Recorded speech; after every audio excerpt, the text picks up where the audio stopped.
Okay, now after talking about the properties, meaning of the indifference curve, now we have to move on to the budget line. First understand why we are discussing about the budget line.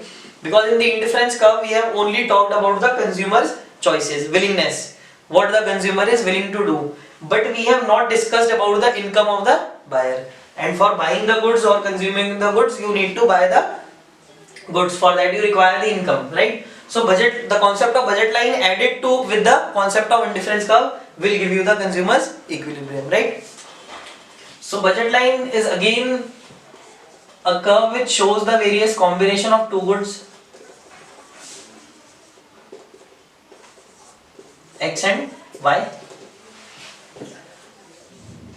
which a consumer can buy with his given income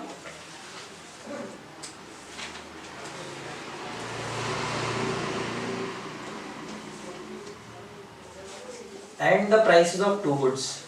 Just understand, like the indifference curve, it is also a representation of the various combinations of two goods, but it represents those combinations which the consumer can buy with his given income and the prices of the two goods. Or you can simply say it represents the budget of the consumer, how much money he can spend.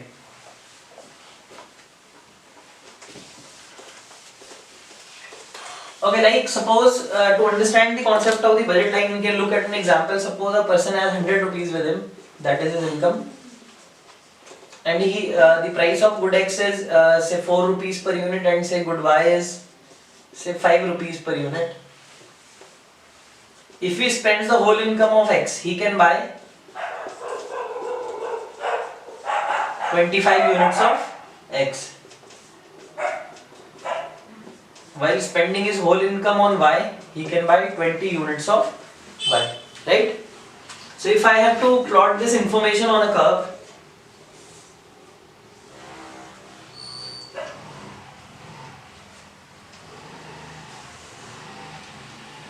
this is the budget line, it is a straight line,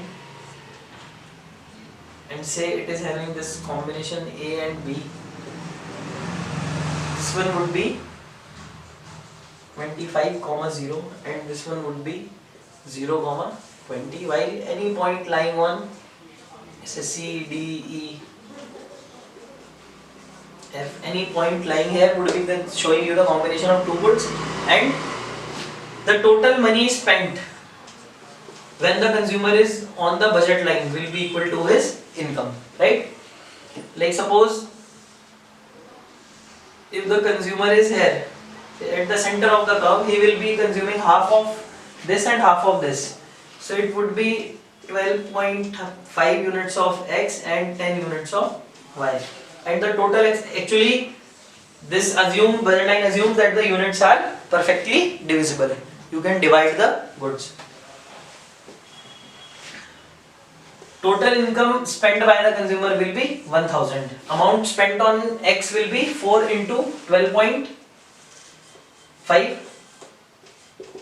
while here it will be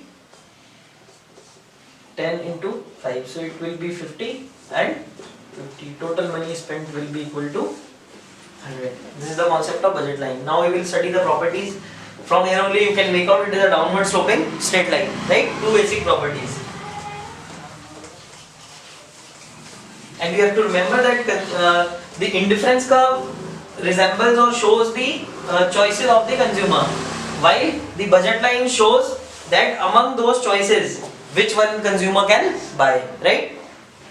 So, what will be the 1000 liter? कहाँ पे